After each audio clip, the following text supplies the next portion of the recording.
Olá, prezado aluno, seja bem-vindo à apresentação do programa do curso Apoio à Produção da Caixa Econômica Federal. Apresentação, na verdade, do programa do curso Programa Apoio à Produção da Caixa Econômica Federal. Sejam muito bem-vindos. O objetivo aqui deste curto vídeo é apresentar o conteúdo a ser apresentado durante o decorrer das aulas aqui de apresentação desse programa, bem como as formas de se estruturar empreendimentos aptos à contratação junto à Caixa Econômica Federal do Programa Apoio à Produção para recebimento por parte da construtora e dos eventuais compradores de aportes financeiros destinados ao financiamento da aquisição de unidades, tá? Habitacionais, ok? Então vamos lá. O Programa Apoio à Produção, mantido pela Caixa Econômica Federal, é um programa que disponibiliza uma linha de recursos, uma linha de dinheiro, uma linha de crédito, tanto para a construtora quanto para os adquirentes de unidades a serem produzidas, ok? Qual é a diferença, então, do Programa Apoio à Produção das linhas de financiamento tradicionais da Caixa destinadas à aquisição de imóvel pronto? O Programa Apoio à Produção, ele financia, tá, empreendimentos durante o processo de construção. Dessa forma, você inicia as contratações individualizadas das linhas de crédito proporcionadas dentro do Programa Apoio à Produção antes do início das obras, tá? Os clientes podem, então, já adquirir, já fechar o contrato de financiamento da unidade que vai ser ainda produzida, Então é diferente do programa da linha de financiamento tradicional da Caixa, que financia o imóvel pronto. Ok? Então vamos lá, é importante conceituar essa diferença logo no início do curso para que o aluno tenha ciência do que se trata, o Programa Apoio à Produção. Então vamos lá. A introdução à incorporação imobiliária, tá? A aula número 1, ela tem um foco bastante conceitual. Tá? É importante que você conheça todos esses temas aqui antes de nós entrarmos realmente no processo de apresentação dos trâmites, das tarefas, das rotinas necessárias para que você desenvolva um projeto apto a ser um projeto passível de ser contratado junto à Caixa Econômica Federal. Então, o primeiro passo é se compreender o que é uma incorporação imobiliária, ok? Esse é o negócio que dá origem a um processo passível de ser contratado junto à Caixa Econômica Federal no âmbito do Programa Apoio à Produção. O Programa Apoio à Produção da Caixa Econômica Federal, eu irei apresentar com um pouco mais de detalhes, tá? Aqui ao longo da aula 1, a conceituação, como é que funciona o Programa Apoio à Produção, e os seus diversos processos de análise, que é composto pela rotina de pré-análise, pela rotina de análise técnica, rotina de análise jurídica, rotina de análise cadastral e a rotina de análise de viabilidade econômica. Como que se calcula, como que são estipuladas as taxas de juros para a contratação do financiamento para a construtora, ok? Bem como para os compradores de unidades na planta, ok? Objeto do empreendimento a ser lançado pela construtora, ok? Estruturação das vendas, tá bem? Qual a porcentagem mínima de vendas, ok? Como é que se dá o esforço de venda por parte da construtora, tendo em vista a busca pelo sucesso do negócio, do empreendimento, ou seja, a empresa, para ser passível de contratar com a Caixa, ela tem que ter um número mínimo de vendas, E o esforço de venda deve ser naturalmente muito bem embasado em informações de cunho econômico, de cunho técnico e de cunho sobremaneira estratégico sob o ponto de vista da vantagem do investimento, que você deve demonstrar, você deve demonstrar para o comprador que é uma vantagem em termos econômicos, em termos de investimento, que ele compre unidades na planta da sua construtora, ok? A documentação necessária dos adquirentes, taxas de juros para os adquirentes e como estruturar o empreendimento economicamente viável. Ok? Aqui nesse último trecho então da aula 1 eu vou apresentar para você uma forma de se desenvolver o empreendimento e se analisar através de algumas planilhas de Excel, aqui utilizadas pela minha construtora, a viabilidade econômica do empreendimento. Se você apresentar para a Caixa um empreendimento que não seja atrativo, minimamente atrativo, você não vai conseguir contratar o programa Apoio à Produção. Então, só para conceituar um pouco mais, o programa Apoio à Produção, então, ele disponibiliza uma linha de crédito para a construtora, né, de forma que a construtora tenha aí uma vantagem, né, competitiva de mercado, se realmente conseguir contratar com a Caixa, né, o programa, né, de forma que o recurso financeiro disponível, né, pela construtora, disponibilizado no caixa da construtora, ou seja, recurso próprio, né, ele pode aí sofrer um aporte muito interessante por parte da Caixa, né, se o empreendimento for viável sobre as diversas análises, né, após passar por diversas análises lá no comitê avaliador da Caixa, ok? Então você tem aí um poder para aumentar, né, uma fonte de recursos que pode aumentar o seu poder de fogo, aumentar a sua capacidade de produção, né? Então, uma vez aí que você tem aí R$500 mil disponíveis, né, você pode então triplicar, você tem a possibilidade, né, de triplicar o valor deste recurso disponível para que você produza um empreendimento de maior porte, ok? Uma vez que os recursos oriundos da Caixa eles servem para a produção do empreendimento. Ok? Então nós vamos estudar todas essas questões, como que se dá a estruturação do negócio, o fluxo do recurso, tá? E as exigências da Caixa no âmbito da estrutura, né, organizacional da empresa construtora, organizacional e financeira, tá bem? Então na aula 2 nós iremos então apresentar a conceituação da pré-análise, tá? O que é a pré-análise, como que se dá o processo de pré-análise feita pela Caixa, né, quando a empresa construtora dá entrada com o processo, né, o primeiro trâmite lá dentro da Caixa é o chamado processo de pré-análise. Okay? Para que seja feita a pré-análise, a empresa precisa apresentar a carta proposta padrão da Caixa, tá? A chamada FRE, ficha resumo do empreendimento, croquis de localização do terreno, a matrícula do imóvel, tá? Ou seja, do terreno, o levantamento planimétrico do terreno, o projeto de implantação do empreendimento no padrão da prefeitura, tá, do município onde o empreendimento deverá ser lançado, tá, mesmo sem aprovação da prefeitura, você não precisa aprovar o projeto para depois da entrada. Tá, o layout interno das unidades, tá, padrão e as adaptadas conforme a exigência da legislação de acessibilidade, tá, a NBR 9050, salvo engano. O memorial descritivo sucinto, também padrão Caixa, tá? E os quadros de área nos padrões da NBR 12721, quadro 1 e 2 somente, ok? Então, essa aí é a relação de documentos, nós iremos apresentar o modelo de cada um deles, né, disponibilizado pela Caixa Econômica Federal, para que você saiba como preenchê-los, aprenda como preenchê-los, né, e aprenda como prestar as informações, né, como retirar as informações de projeto, né, as informações necessárias, né, da matrícula, né, dos memoriais descritivos, dos quadros da NBR, para que sejam registradas, né, na FRE, né, que é a ficha resumo do empreendimento.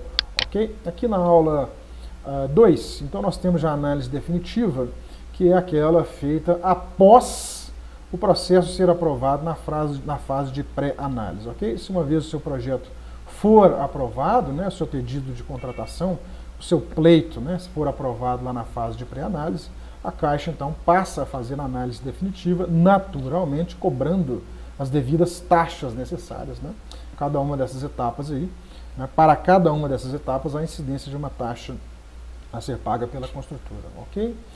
Então, na análise definitiva, você reapresenta, né, a ficha resumo do empreendimento, que é a FRE, a matrícula do imóvel, o levantamento planimétrico do terreno, o projeto de implantação e arquitetônico, né, e de arquitetura do empreendimento já aí aprovado pela prefeitura, tá? O projeto de rota acessível, se for o caso, o layout das unidades, padrão e adaptadas, dessa vez agora os quadros 1 ao 8, tá? Da NBR 12721, A minuta do memorial de incorporação, tá bem? Por isso que é importante você saber o que é uma incorporação imobiliária e como preencher o memorial de incorporação de forma correta. O projeto de patamarização, né, do terreno.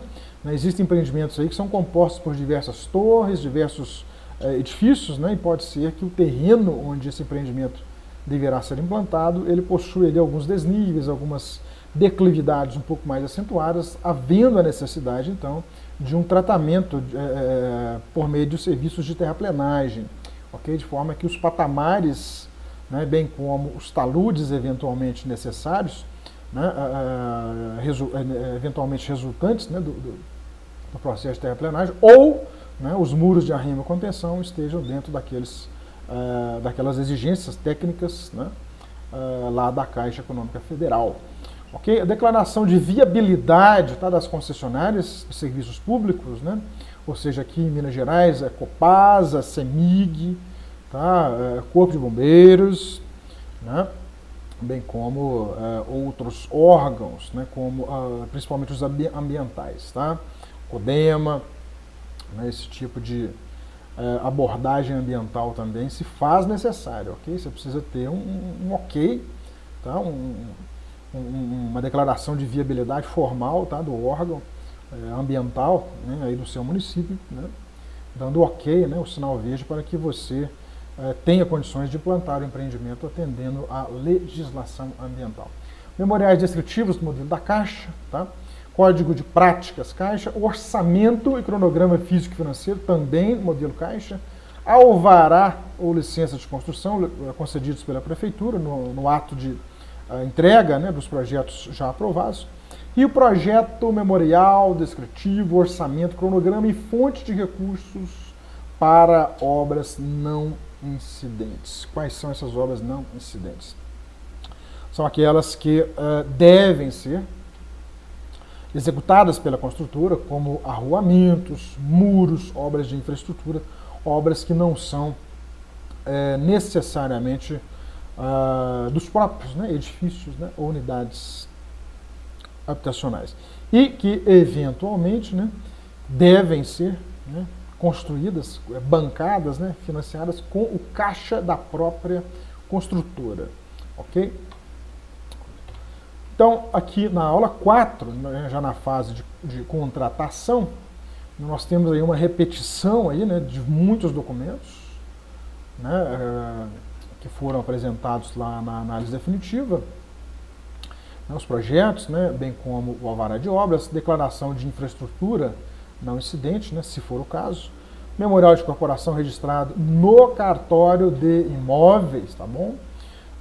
O registro de loteamento, se for o caso, manifestação do órgão ambiental competente, registro de servidão de passagem, tá, na matrícula do RI, se for o caso, né, de haver necessidade de passar alguma rede de drenagem, alguma rede de esgoto ali por dentro do terreno, né, deve ter aí um registro dessa servidão, tá?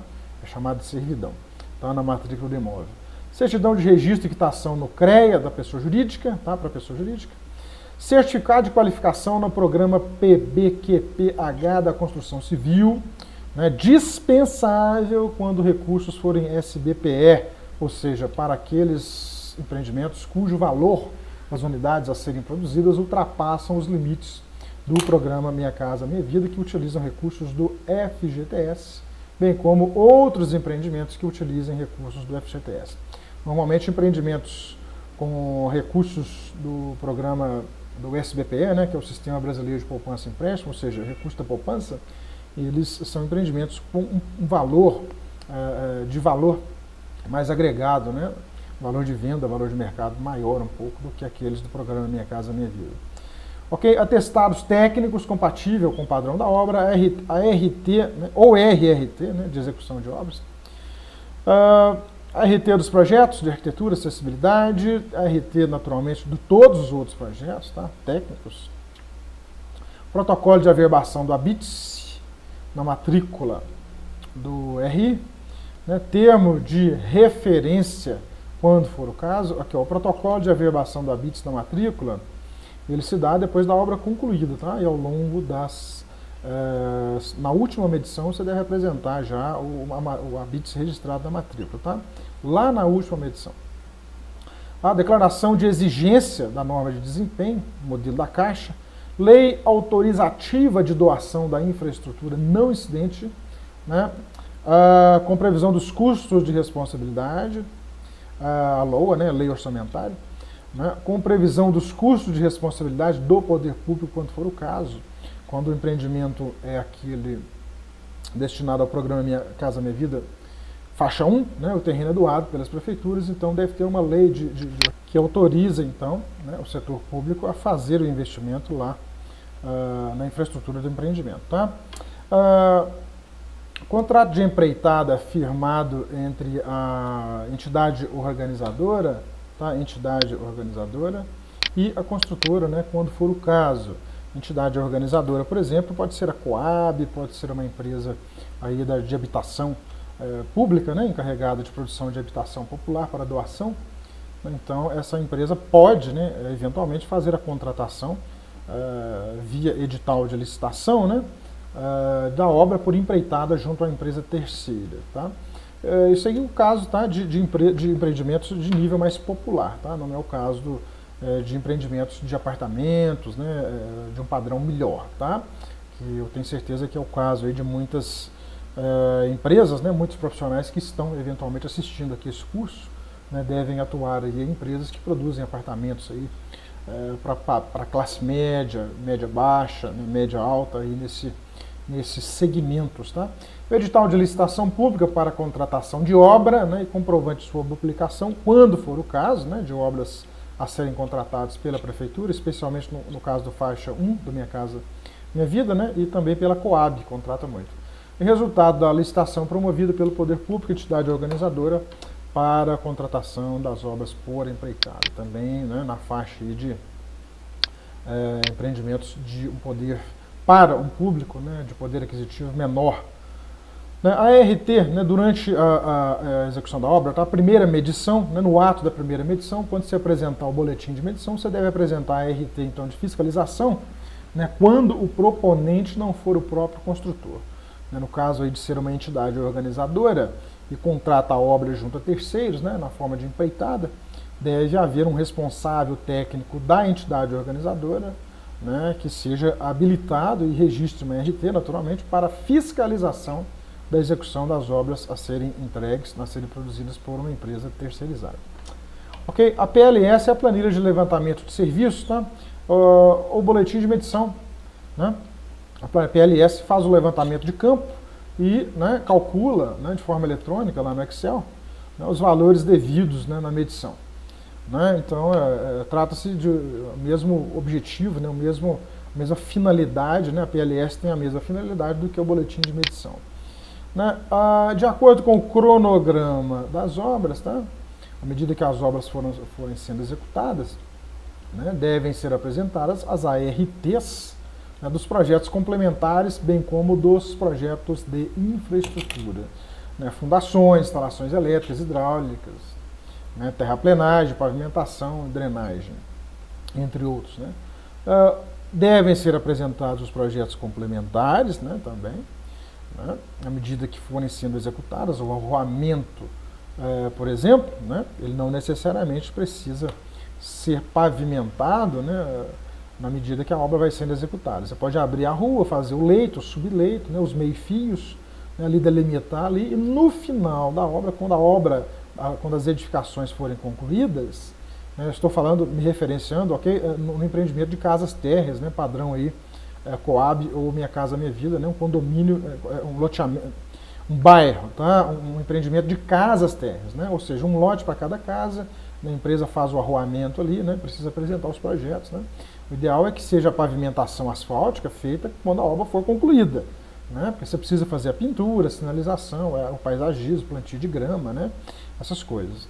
Né. Então, isso aí é ideal que seja feito no final da obra, sob pena ali de pessoas transitando em cima do asfalto novo, mancha o asfalto, fica aquele aspecto muito ruim. Né. O asfalto, né, e a pintura do asfalto, né, claro, a gente faz no final das edificações, ok? Então, isso aí, na medida que a obra for sendo executada, vocês vão apresentando, tá? Projeto definitivo aprovado pelo órgão elétrico, por exemplo, a CEMIG aqui em Minas, com RT de implantação. Tá? Projetos de obra de infraestrutura interna e externa aprovado pelos órgãos competentes, quando for o caso, e projeto aprovado de PCI, Prevenção e Combate a Incêndio. Então, isso aí você precisa apresentar no decorrer da obra, conforme o cronograma que você apresentou lá de execução. Tá? Para a liberação da última medição, então, o ABITS, né, ou Certificado de Conclusão da Obra, registrado na matrícula. Tá? Vamos começar aqui de início, termo de recebimento da infraestrutura pelos órgãos competentes, no caso de redes públicas, tá? Os órgãos Copasa aqui em Minas, né, CEMIG aqui em Minas, eles têm que dar um documento de recebimento definitivo, tá? Bem como a prefeitura, com relação ao arruamento, né, e as redes de esgoto, né, ou de drenagem pluvial, quando essas forem geridas pela prefeitura. Tá bem? Manual do proprietário, tá, das edificações, né, cada edificação tem que ter um manual do proprietário, tá? O proprietário deve assinar o manual, né, de uso da edificação, né, mas você deve previamente apresentar um modelo para a Caixa. Termo de recebimento dos imóveis pelos proprietários, termo de conclusão do processo de implantação do SAS, conforme instruções do termo de referência, tá? E manual do usuário do SAS, conforme instruções do termo de referência. Você vai aprender tudo isso aqui, então, na aula 7, ok? No final da aula 7. Então, esse é o processo da contratação, tá? E gestão de empreendimentos e condução de empreendimentos dentro no âmbito do programa Apoio à Produção da Caixa Econômica Federal. Esse curso ele é um pouco denso, existem questões que deverão ser apresentadas conforme a experiência, tá, do próprio instrutor do curso, né, à medida que eu presto consultoria da montagem desses processos para apresentação para a Caixa. Então existem algumas nuances que não são aí captadas pelo roteiro aqui apresentado, mas que você irá absorver, né, em detalhes aí ao longo da apresentação das aulas, tá bem? Então seja bem-vindo, prezado aluno. Lembrando que qualquer necessidade de esclarecimento ou pedido, né, de novas informações, por favor, entre em contato comigo através do e-mail, né, disponibilizado para você aqui no programa de formação do Master Executivo da Construção Civil. Se você não é um dos assinantes deste programa, está assistindo esse curso no formato avulso, né, o e-mail é o comercial@treinamentostarget.com.br. Tá bem? Fique à vontade para mandar o seu e-mail com as solicitações de esclarecimentos e pedidos de mais informações complementares, quando você julgar necessário, sempre que você julgar necessário, tá bem? Então vamos lá para a primeira aula.